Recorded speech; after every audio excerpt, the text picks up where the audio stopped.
Here we go. Time for the English. Playing hyper-modern art.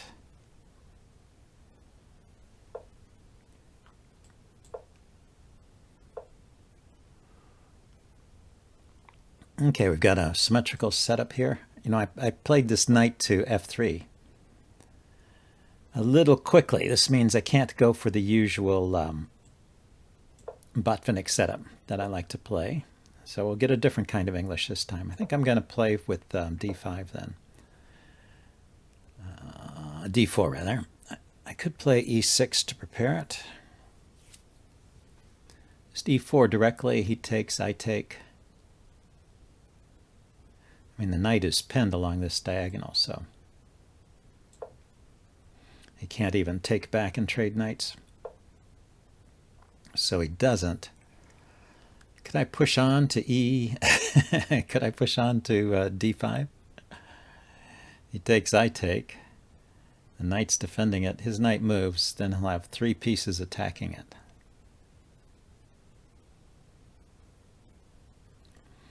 Okay, if I just castle, and he takes, I take, he takes, I take, my bishop is defended. So I guess this is okay for me.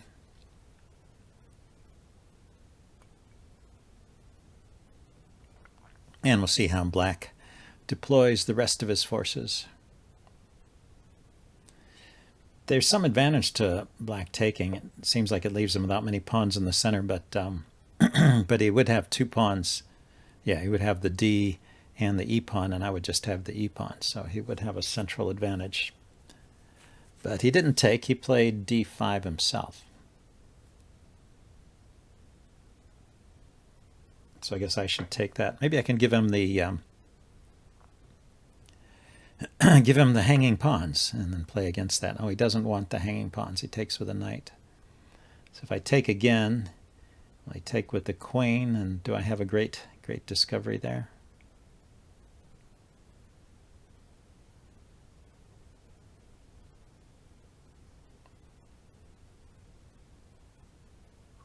I bring the bishop out here to poke the queen.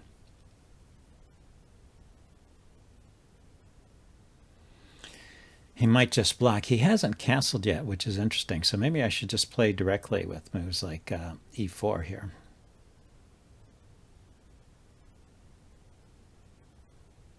Try and open things up.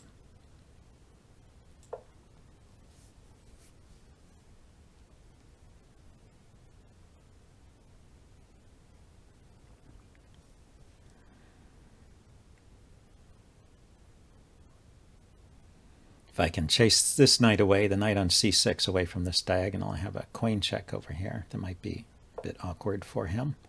So I was really expecting him to take the knight. Where is his knight going from there? These squares are covered. It can only go back.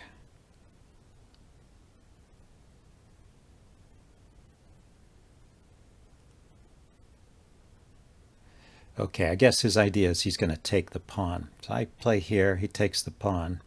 I take his knight, he takes my knight.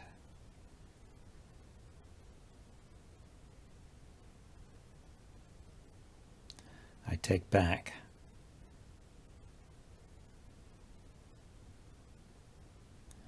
And I've got 2 pawns here. He's got 2 pawns here. I'll still have the E pawn.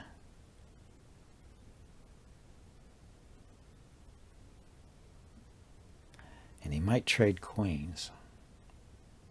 But that'll bring a rook to the center.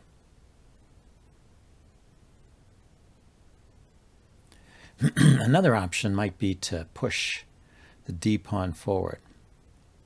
So I push, he takes, I take. I've got it defended by knight and queen, and he has it attacked by knight and queen. He has to move the knight. But then once again it comes under fire. But I'll have this check.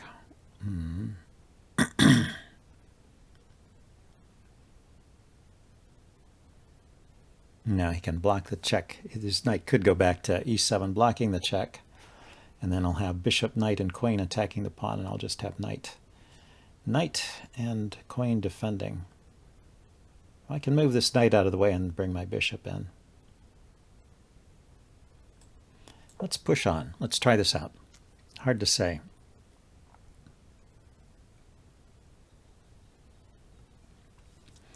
What's the right answer here?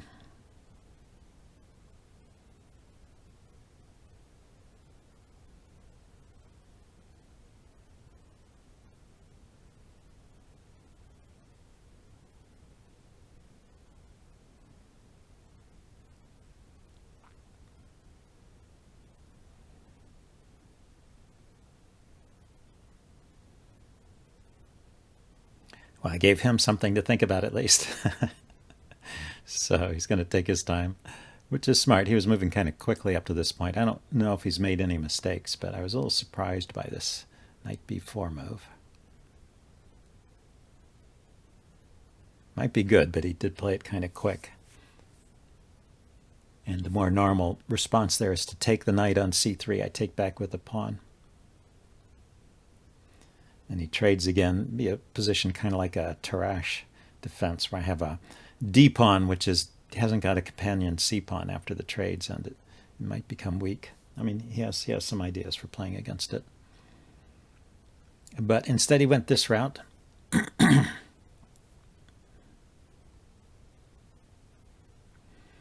And it is, I think, potentially dangerous for him to open things up while his king is still uncastled.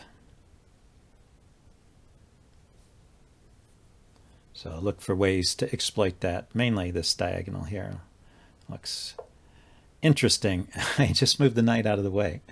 Yeah, so I have the check.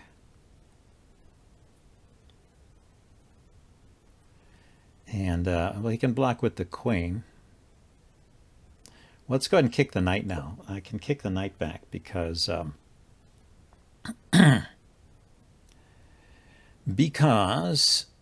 it's my knight isn't under attack, right? In the other line, I was saying I kick the knight, he takes the pawn, attacking my knight, and so now I have the check. He still would block with the queen, I guess. I could trade and then put my rook in the center.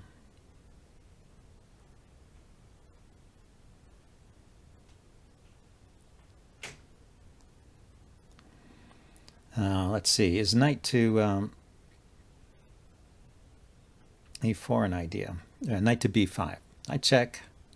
He blocks. I play knight b5. Now his knight is covering c7, so there's no tricks with knight c7. So after the check and he blocks, I probably just take. Play the rook here, and I'm threatening to take here. Is there something better? Something with the bishop?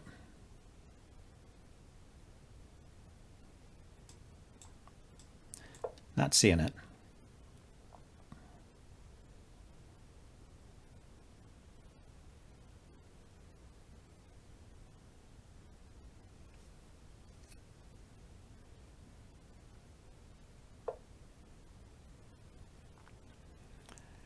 So if I put my rook here first, he just takes the queen and displaces my knight. So I'll go here first.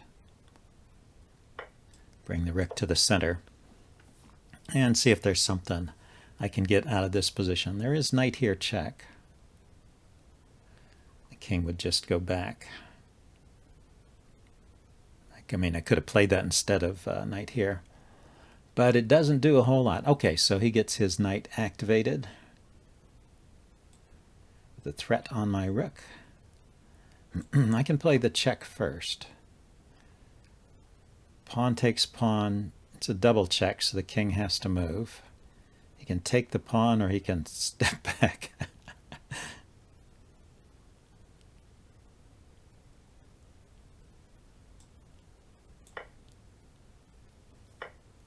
He took. Okay, so now his king is on a light square, meaning my bishop can check it. Check here. The king will go back, I guess.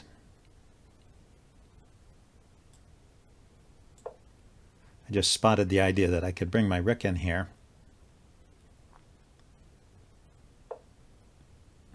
So he goes that way. Oh my. Oh my. Okay, let's save my rook here. Oh, I missed a chance. I missed a chance. I could have moved the bishop with check.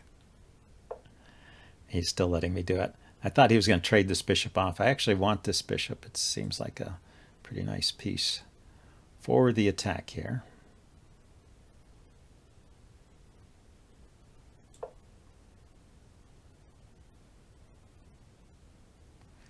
But this, yeah, since he didn't take my my bishop, he's in big trouble now. Let's see. So I have a check here or here, or the bishop here.